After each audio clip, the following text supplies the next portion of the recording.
for joining today. Appreciate y'all's attendance. First thing I want to talk about is the same thing that I always start anything education-wise at the Crucible, prior videos, prior master classes that I've done, starts with the foundation of marketing. And the foundation of your marketing is data. We obviously use batch leads for pulling our data. So what I am going to do is I am going to just briefly touch on it. I'm going to share my screen so you guys can see. So this is my batch leads account. When we go to pull data, we are always going to pick the city, Fort Worth, Texas. We're going to search. We're then going to go to filter, residential. I'm going to go single family. If it's a new market, if it's an established market for me, and I know that I have buyers, it's a good market for me, I'm going to add in townhouses. I'm going to add in row houses. If you're in a market like Connecticut, Baltimore, places like that have row houses. And then we're going to add in duplex, triplex, quadplex. Those are all the property characteristics. MLS status, no. Ownership info, individual, valuation and equity. We're going to go 50 to 100. And then the estimated value is going to be your median price point. Okay. It's also going to be the price point of where you want your ARV to be. So you got to think about it. If you want to specifically be going after landlords, or if you want to be going after opportunities to be able to sell to both flippers and landlords, then you want to make sure that this is where your estimated ARV is going to be. So here in Fort Worth, I would say 150,000 on the low end, 300,000 on the high end. Apply that. Those are all of our filters that we're going to add there. Now down here at the bottom, we're going to select vacant properties. And what we're going to do is we select all, we add it to a new list. We create it, Fort Worth, Texas, acquisitions. We're going to call this list absentee because it's going to be a master list for us. And that is always the filter that we can add after we've pulled the list. So we've got Fort Worth, Texas, acquisitions, absentee, today's date. And then this is the most important part of this is you tag it as whatever the motivating factor is down at the bottom, which is vacant. That is how you are going to pull your list over and over and over again. So then you save that. So now that I come in here and I've got my 1,400 records out of my 83,000 list, okay, first thing I need to do is select all, and I need to tag these as what? Absentee, because we haven't tagged them as absentee. And the tags tell us why we're reaching out to them. So we tag them as absentee. We save those changes. Okay. Next thing we need to do is we need to skip trace them. What are we going to name it? We're going to name it the exact same thing that we named the list. So in this case, it would be zombie house flipping, acquisitions, absentee, today's date. So we skip trace that. Once those results come back, you see here, this is me yesterday, skip tracing some stuff. Shows you how many records, how many hits you got, what the hit percent was, how much it cost you. Okay. A couple different ways to handle this. And I think this is important because you have your file right here that you could download. There's two things that we're going to do with this data. We're either going to push it to batch dialer so we can cold call it, or we're going to push it to a campaign so we can send SMS text. We've now skip traced that zombie house flipping. Has phone numbers? We say yes. That lets us know that we've skip traced it. Over here, it says skip traced, and you can say yes. The reason why I don't want to do that is because if you've ever uploaded old data from another place that previously you skip traced it, it doesn't register that.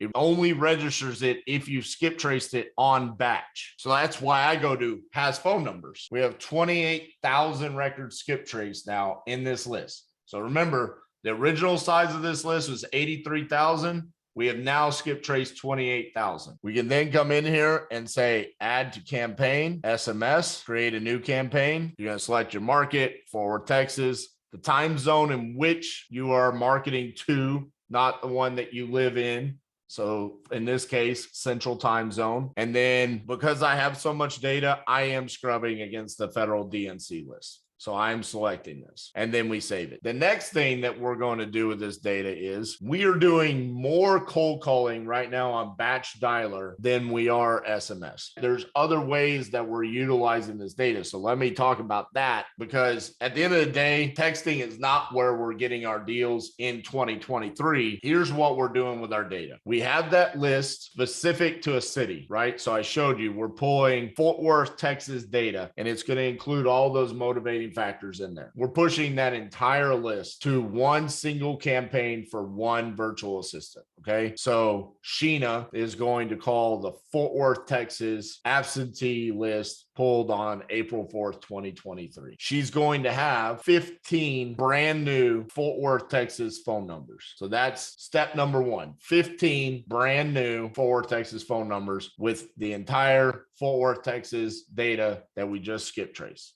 Okay.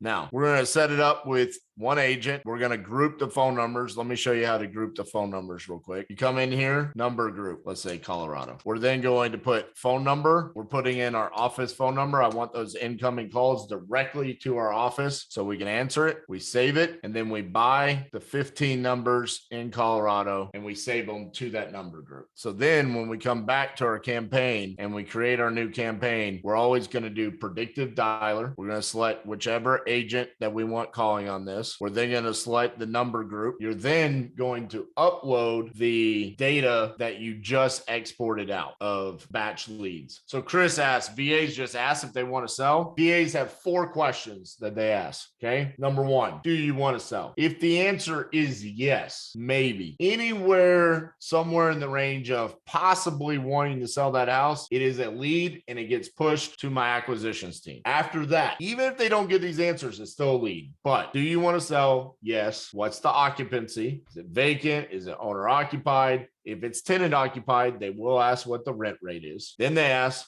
what is the condition? Good condition. That's going to be 95% of them. Good. All right.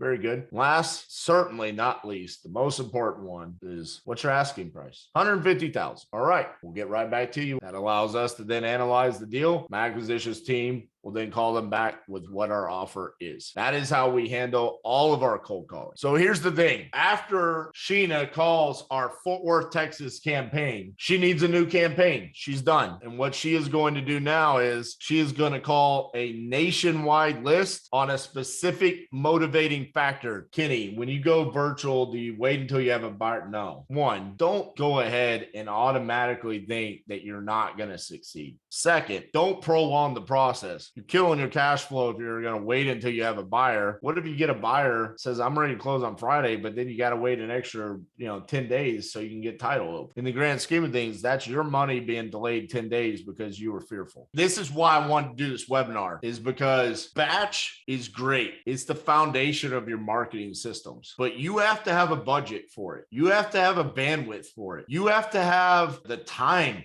for it. You have to have the understanding of how to manage the data. So for us, batch leads is where we pull our data. We then send the SMS. We're then pushing it to batch dialer. We're cold calling using virtual assistants.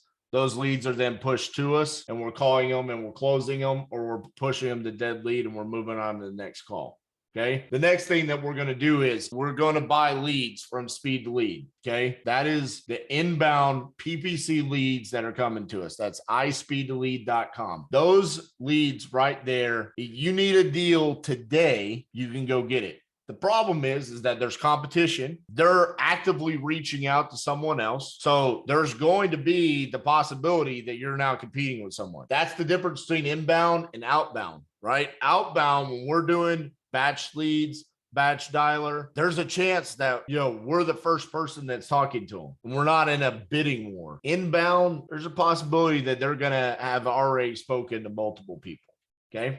Joel says, do your VA struggle to find motivated leads? If so, how do you know? No. How do you pivot if a VA does not bring a lead for 1 to 2 weeks? Well, first of all, that doesn't happen. Second of all, if it is happening, you need to go back and look at several things. 1, guaranteed. Well, how many people are they talking to? 2, what are you asking them to do to be considered a lead? I would start there. 3, are your phone numbers old? What dialer are you using? Where's the data coming from? Are the numbers trash? Like, there's a problem there. And so it's got to be one of those issues. I would look at data, dialer, phone numbers. I would start there. Why is cold calling better than an SMS now? Well, I wouldn't say it's better. I love SMS. It's just the carriers are so strict. They'll shut you down. So it's just volume wise, I can't do the amount of text that I want. That's the reason why. What's a good marker to when you should start onboarding VAs? You need to make a financial commitment So you need to have the funds set aside for not only the VA, but also the dialer and the data that they're going to require. So if you can't make a 6-month commitment, then I really don't think that you should be hiring. So financially, that would be my marker to you is, hey, you're making a 6-month commitment, and especially if you hire through like Integria, because if there is an issue with the VA, they're going to catch it. They're going to fire them and replace them for you. So that would be, Connor says, thoughts on cold calling in the evening. Yep, answer that one. Now, one thing that you guys asked was, how do you find your cash buyers? So a couple different ways. Old school, cheap REI, Facebook groups. Go in, find people, post in there, find people that are saying that they're cash buyers. That's the cheapest way. It's also probably going to be the least productive. Next, if you have a little bit of a budget, you can actually pull cash buyers list from batch leads. And then you can push it to your dialer. You can also text. So for example, you could have specific VAs that only call cash buyers to either try to sell properties or to also build your buyers list. Okay. We can get cash buyers from batch lead. Yeah, you can pull up a cash buyers list and skip trace it that way off batch leads. That was plan number 2. So free Facebook, slightly more expensive than free. Batch leads, stratosphere expensive investor lift. Does speed to lead work for realtors? Yeah, because you could go in there, Michael, and you can find the ones that say, want to sell because I'm upgrading. House is in pristine, excellent condition. That's a listing. I mean, that's not a motivated seller. And honestly, Michael, that's the secret sauce that no one's thought about, is because he really primarily only markets to real estate investors. So no one buys those leads because they consider them bad because they're not motivated. So Michael, that's absolutely, speed lead would be killer for you. Could you share why you don't focus at all on realtor outreach for deals versus the acquisitions you do?